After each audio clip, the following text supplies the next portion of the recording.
Hi, and welcome to our webinar on Jim2 Quick Tips 2024. A common thing I hear when I talk to customers is that they don't know what they don't know. And as such, we'll cover each topic from basics to advanced usage to make sure you're all fully informed of each section. At the end of each session, we'll have a Q&A in which you can type any question you like into chat, and we'll either answer live or get back to you with an answer after our webinar. I also wanted to let you know that these webinars and other short informational videos are available in our Learning Centre. You can find this on our website by going to jim2.com.au, highlighting resources, and then clicking Learning Centre. Finally, before we get started, I wanted to thank everyone that filled out the survey ahead of this webinar. It was great to see what our customer base offered in terms of quick tips. There were a couple of points sent in that I want to address before the Q&A section of the webinar. So now let's start on today's topic, Jim2 Quick Tips 2024. Jim2 is full of great features. We can help you manage your inventory, track your costs, and calculate your profits. It can help you communicate with your customers and help you direct your staff. Jim2 is so full of great features that we can often overlook many helpful tools, resources and shortcuts that can help us improve our workloads. Today, I wanted to take you through some quick tips that might help you operate Jim2 and use its external resources to improve your day-to-day and get you back to what's important to you. First up, a really quick one that might help a lot of you. Did you know that you can set the scroll bars in Jim2 to solid so that they do not auto hide? This will depend on the version that you're on, so if you don't have this option, let us know so that you can update. But if you click Jim2, go to User Preferences, and then select Scroll Bars, you'll be able to choose between auto hide and solid. Next, we'll continue with something you may all be familiar with, and that is Jim2 Help. First of all, you may or may not be aware that you can click the question mark at the top of the window to get to Jim2 Help. Even if you did know this, you may not have realized that when you click this on an email list, you'll go to an article on email lists. And if you click it while on a job, it'll take you to information about jobs. This is true for most areas in Jim2, in that if you click the question mark, it will take you to the closest Jim2 Help article for the screen that you're on.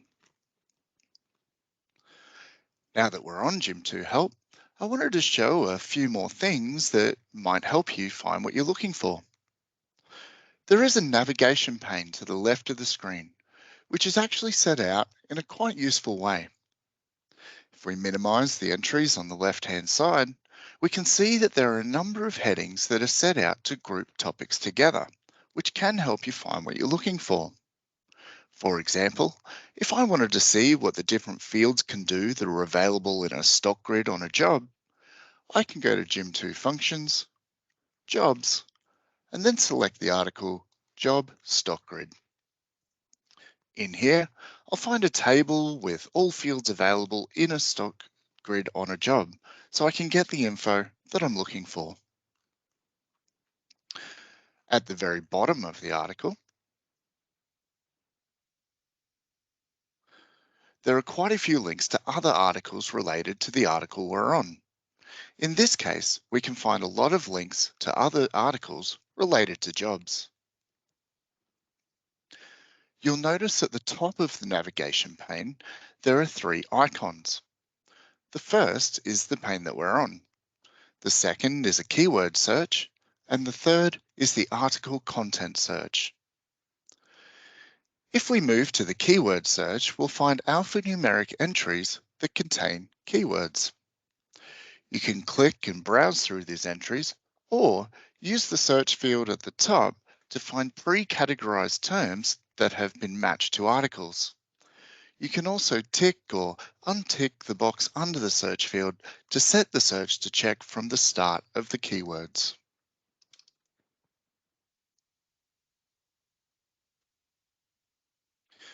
The third icon will be the content search, which will search the contents of the articles for the term searched.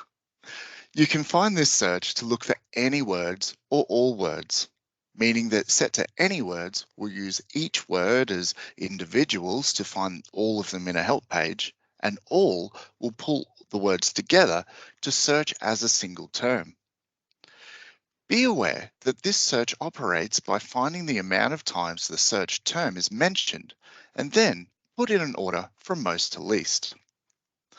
This can create some confusion, as there can be some difference between how many times a term is mentioned in an article and the information about the term that's being searched for. For example, if I search for job, we'll find that the top result is not actually about jobs, but is instead about email macros. This is because the email macros article has the term job mentioned 118 times. And so the search thinks that this is a good match for you. For this reason, the keyword search can be a lot better than the content search, as we have populated each article with keywords which are in line with your expectations. That being said, if you cannot find what you're looking for, give our support team a call and mention that you tried the Jim2 Help but were unsuccessful, so we can improve it based on your experience. Just a couple more to mention on Jim2 Help, and the first is the What's New and Build Update pages. These two pages are always at the top of the navigation tree and will show what's included in the latest released version of Jim2. The What's New page will be sectioned into different areas of Jim2 and will list what's been updated in those areas, whereas the Build Update information page will show when particular builds of Jim2 have been released and show what's been included in that release. For the most part, these updates will show what was resolved, but you can also find new features as well as improvements on existing features in different builds. Next, you'll notice that there's an internet address at the bottom left of all pages in Jim2 Help. This is to make sharing articles easy from Jim2 Help. If you copy this address with Control-C or right-click copy, you'll be able to paste it as a hyperlink to make it really easy to get a coworker and have them access it. Okay, let's leave Jim2 Help for the moment. Let's say you have a new starter and you aren't sure what you need to do to get them set up. Hopefully these quick tips will get you heading in the right direction. Any new starter is of course going to need a card file that's enabled as a user. Then on the user tab, we'll need to make sure that they have the right security access. If you only have one security group or minimal security groups in your business, I'd recommend you watch the webinar presented last year on security, which is titled Jim2 Update Upskill Webinar on User Security. It will give you all the advice you need on how to understand the security in Jim2, as well as how to create a robust system of security for your business. While still on a user tab, it's a good idea to set the default labor type, which will be the labor type that is used initially when this user is creating labor entries. They will have the ability to change this as they create one, that is a labor entry, but setting this can be a time saver in the long run. Next, we know that you can add contacts for the user, but did you know you can also add emergency contacts? This is a great idea to centralize storage of any essential contacts that the new staff member may wish to have on file in the case of an emergency. Depending on your business needs, it can be a good idea to add your new staff member to a user group. These can be used to allow the use of particular items that are relevant to a staff's role. You could categorize the user into departments, or you could even show the certifications or qualifications a user has. Okay. Next up, we have a new process for both our team and yours. When a customer has requested a custom report, we have found ourselves repeating the same information to different customers over the years. This has resulted in more consultation time, which has ultimately meant that the prices for custom reports has grown. So as a solution, we've created the custom report form, which delivers a lot of information and then gathers information to help cut down on the amount of time needed to consult with a business analyst. Taking a look at the form, we can see that it explains the information that we need, including what fields from Jim2 are needed, information like how to create a mock-up of the report. We also talk about what filter options you might need for the report, as well as how you can help describe the report's purpose. After reading this information, we can fill in what the report is for, as well as a few other pieces of information which will be common to most, if not all, custom reports, which will give our business analysts a great start on what you need. You'll have a number of file uploads that you can include to help show what the report should look like. And you can add in when you would like to receive the quote by, and if you have a deadline for receiving the report, which we'll honour as much as we can. To be able to use this form, you need to contact our support department and request a customised report. They'll then send you the link, which will be valid for a limited time. Once the form is received, we'll be in touch to progress the report as you need it. Okay, we have covered this off in a couple of webinars, but I think it's a really great feature and a lot of businesses can get a lot of use out of it. And that is how to send emails via lists for the purpose of seasonal communications. To do this, you only need to create a list of card codes. Select the report titled Email from Card List from the Reports dropdown, and then select Preview. A menu will appear in which you can select a pre-made template. You can select which email address to send it from. You can include any attachments you might like here, and then select who should receive the email. The bottom area will show who will receive the email, and you can remove any entries you wish by highlighting and clicking the minus button at the bottom left. When you click send, the emails will queue and begin to send out. And that's how to send the emails out. But I also wanted to show you a way that you can set up annual reminders of any event so that Jim2 can remind you that this job is ready to be performed again. If we go into scheduling, we can select year to make it easy to find the right days. Find a date you'd like to prepare to send out the email. I'll choose the 26th of November as my demo business would like to notify its customers of a Christmas special. I'll use a to-do task to set this up, and I'll add some information to the subject and description about what we need to do. We can then tick scheduled and recurring. And let's not forget reminder. I'll then go to the resources tab and select anyone that I might want included in this email campaign, and then ensure that they're free at that time in the next tab, scheduler. Finally, I'll go to the recurrence tab and select yearly. Because the 26th of November may fall on a weekend, I'll actually change this to the last Monday of November to make sure that we've got time to get it ready. Actually, I'll also adjust the time of this task, as the reminder will use this to present the reminder pop-up. We can choose to end at a particular date, but as I want to do this every year, I'll choose no end date. And from here, we only need to click Add Task, and then we've got it all set up.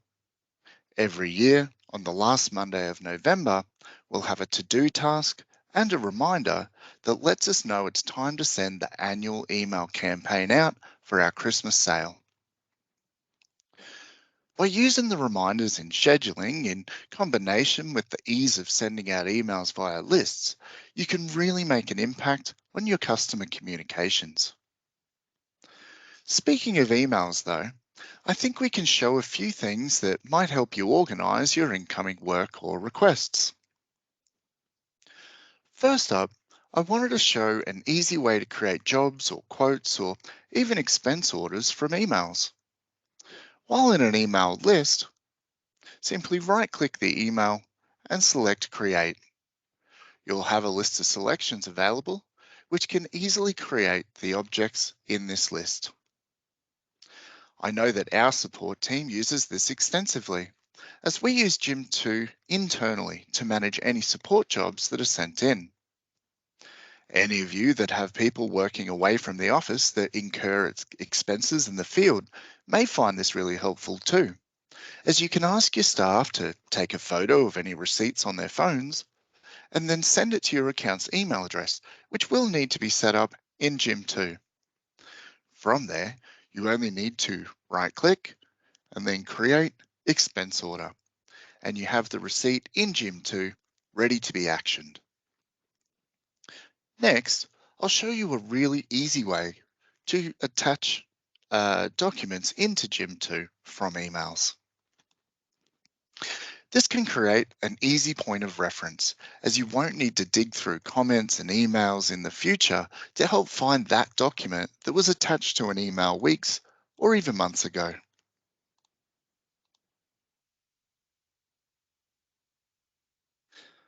To do this, all you need to do is access the email while on a job, and then click and drag the attachment from the email and into the comments section. This will pop the new document screen with many of the fields needed already populated. You actually only need to click OK to have the document add. But if you wanted to put it in a particular folder or organization, you can do that here. To access the document on a job, you can click the Documents tab at the bottom of the window. This makes a really easy way of keeping track of any documentation that's related to the job or quote or project. Now, the support team have let me know that it's not uncommon to get a request from our customers about how to see who has marked an email as read. Another semi-regular request is about how emails are managed when they're saved against more than one object. For both of these requests, we can look at the same area of Jim2. If we look under the email preview, we can see the preview pane information. This is where we can see a lot of meta information about the email. The first tab is the Home tab, which will present a collection of information that's available across the other tabs. This includes which customer the email has been related to and which Jim2 object the email has been associated with. You'll also see any tags that have been associated with the email. And finally, the last read and unread for it. Last read will indicate who marked the email as read and when they performed that action. Similarly, last unread will show the same information for when someone marked the email as unread. The next tab will show us the objects that the email is tied to. You'll see multiple on the Home tab if it is associated with multiple objects. One point I would like to labour here is that although the email is tied to multiple objects, it is still only one email in the system. This is important because if someone marks the email as read, it will appear as read on all objects that it's associated with. And that is the keyword, associated. It's not that we're creating copies of the email on each object. Instead, we have one email that we're accessing from multiple locations through an association. The next tab will show which email tags have been applied to this email. This will allow the email to be seen in multiple email folders, but again, it is one email that's being accessed from multiple locations. The next tab is often overlooked, but can be quite helpful. It is the Actions tab and shows what email rules have been applied to this email. I have presented a webinar on emails in a two-parter on incoming and outgoing. So check that out if you want to know more about email rules. But in essence, email rules will automate how the email is processed after arriving in Jim2. Next, we have the Summary tab, which you can edit. This is the text that will show in the comments grid. It will automatically grab the first 100 words from the email, but you can edit it to say whatever you would like. And finally, we have the Contact tab. In here, you can associate or reassociate a contact with the email address that the email arrived from. As a handy tip for the email list screen, if you have an email that has multiple email tags on it, you can see that easily by looking at the orange icon in line with the email. If it has multiple tags, you'll see two orange icons instead of just the one. I thought it might be helpful to show some tips for searching emails. There are two main areas I'd like to do that, and the first is the email list. Although we don't have the ability to search the content of an email for the most part, there are things you can do to help locate that email. If we click the Advanced tab at the bottom of the email list, you'll find some additional fields that can help you find what you're looking for. The first of those fields is Sent From. I'd say the majority of time when you're looking for an email, you know who it's come from, but you're unsure where it may have been attached in Jim2. Using the Sent From in combination with the received date can really help narrow down the search, even if you set the date to over a month or even the last quarter. If you know the job was set to a job or a lead, you can use the object tag to help narrow down the search too. In addition to this, you can use the columns to order things in a way that may help too. If you know your email has an attachment, you can click the paperclip to order by the presence of an attachment. To look for an email on a job,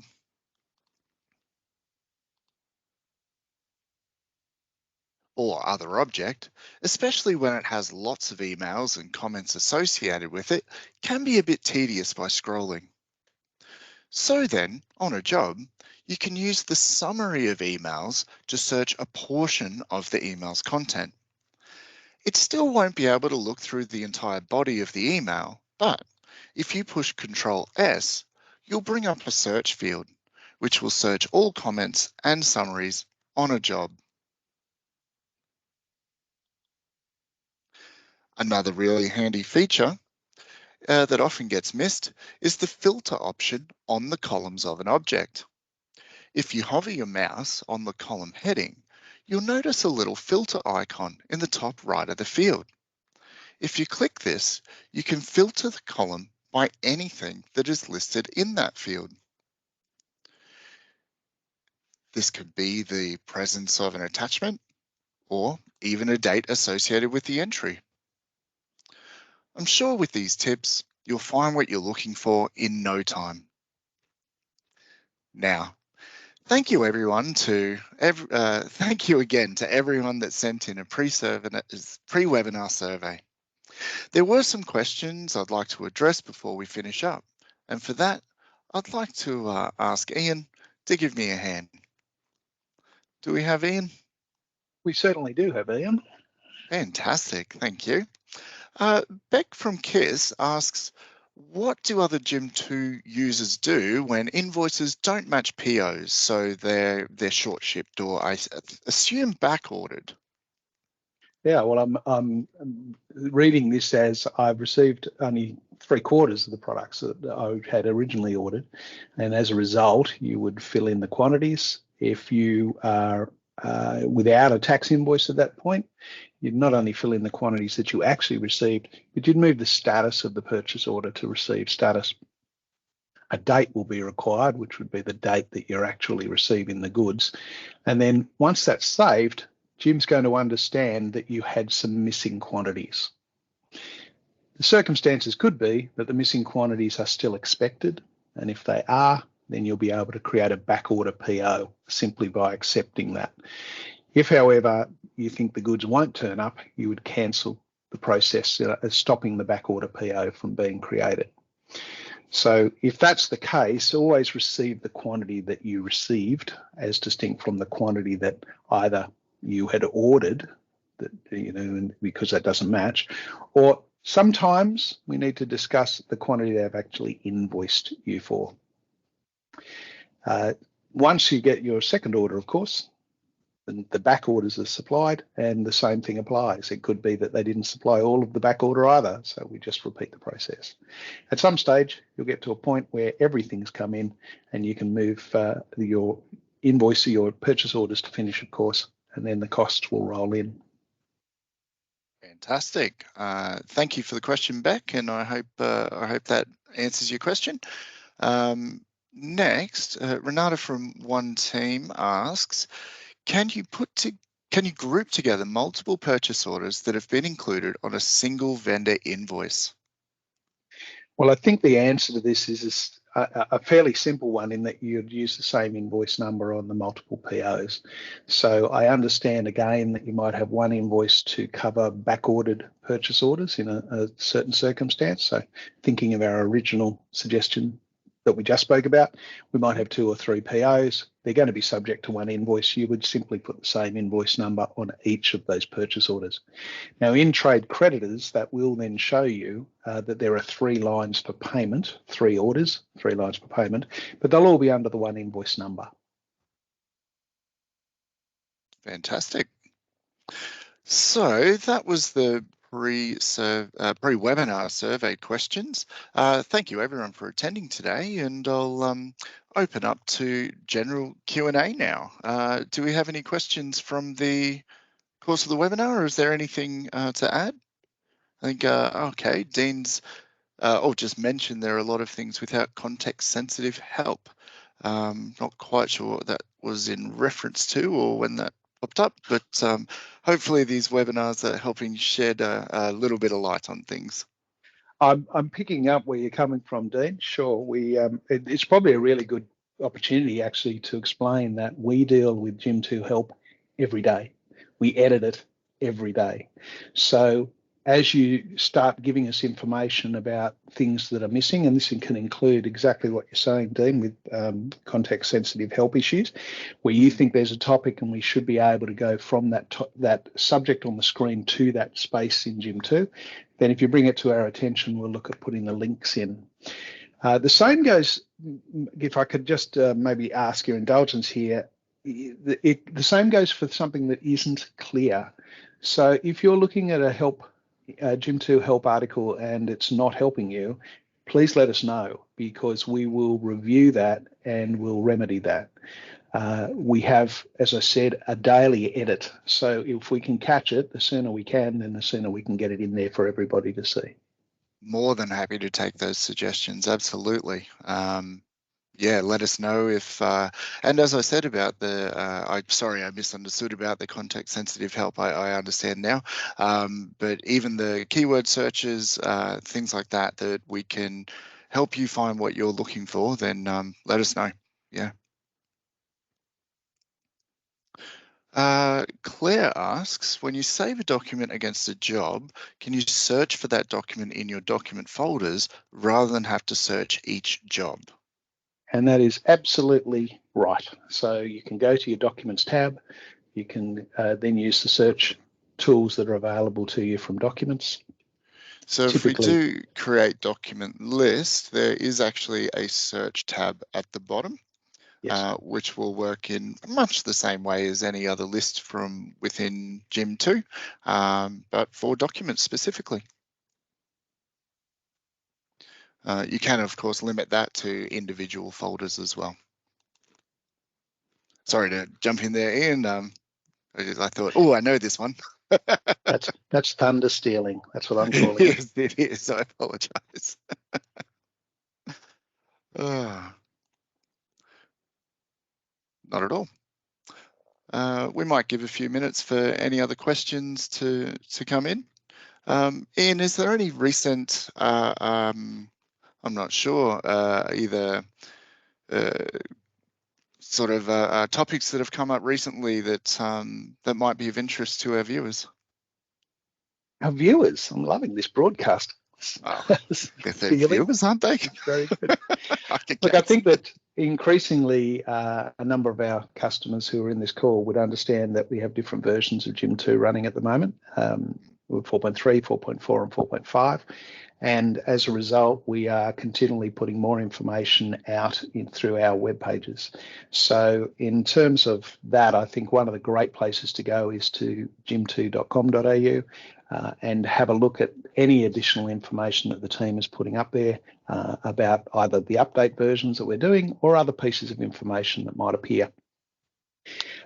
If you have any questions about versions that you can't see answers for, by all means contact us. We'll happily tell you the differences between them and whether they apply to your particular site or not. Fantastic. Claire again asks, how do I cancel an existing job? Ian, I'll let you take this one. I think the key thing here is the word cancel and what it means to Jim2 versus what it might mean to Claire. Hi, Claire. You're a reasonably new user of Jim2, I know. So when we talk about cancelling jobs, there are different connotations to that. Is it because your customer is saying they no longer want to proceed? Is it because you've duplicated the job, etc.? When you're talking about status in jobs, we do have a status called cancel. And that status is typically used not because your customer asks you not to proceed, but in fact, because you might have duplicated the job in Jim. So it's more the case that you would be using that status for a circumstance where you've accidentally added more than one job for the same reason.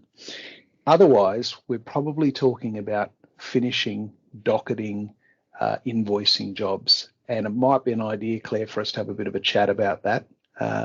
We'll make contact with you just to see the circumstances that you need to cancel. Fantastic, thank you, Ian. A question about saved lists and when you remove a column, they seem to reappear. I'm sure that this would have come up before, Ian. Is that something you're familiar with? Yeah, it would be really nice. I'm agreeing with you, Dean. You know, we certainly want you to be able to customize your screen so that you can see things the way you want to see them for as long as you want them that way. That's a development issue, and we just need to continue to do it. I'm not saying it's only in one space, so there's a few things for us to look at there. We'd love to be able to get almost like templated listings where you can lock them in, even for other people in your business, so they only see the columns that you choose. It's a little bit different from a published list. So yes, take that on board. We'd love to be able to get that to not refresh with the additional columns.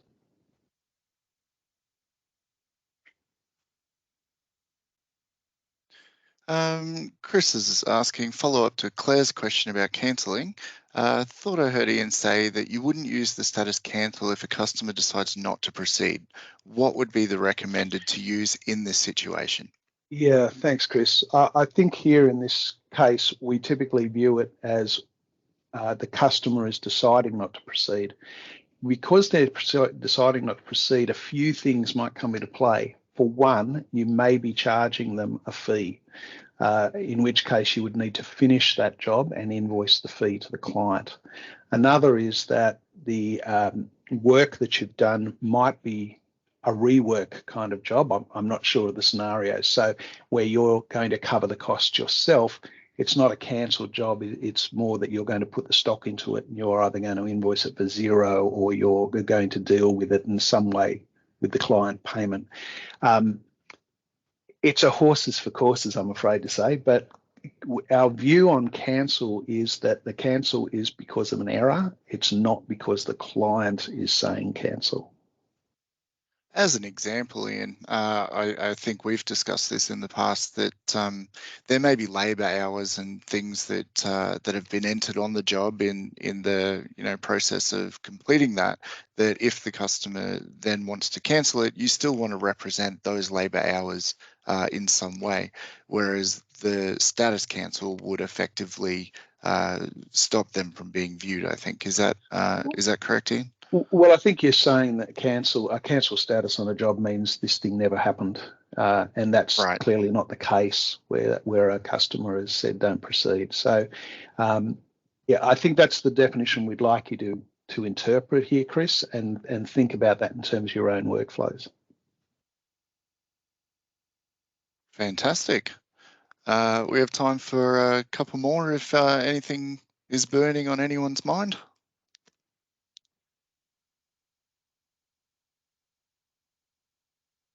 However, silence is golden. If there are any questions that you wanted to ask but didn't get a chance to, by all means, jump into our support queue and the wonderful people there will give you a hand. But we'll wrap that up for today, and thank you everyone for joining and viewing. Ta. Thanks, Ash. Thank you, Ian.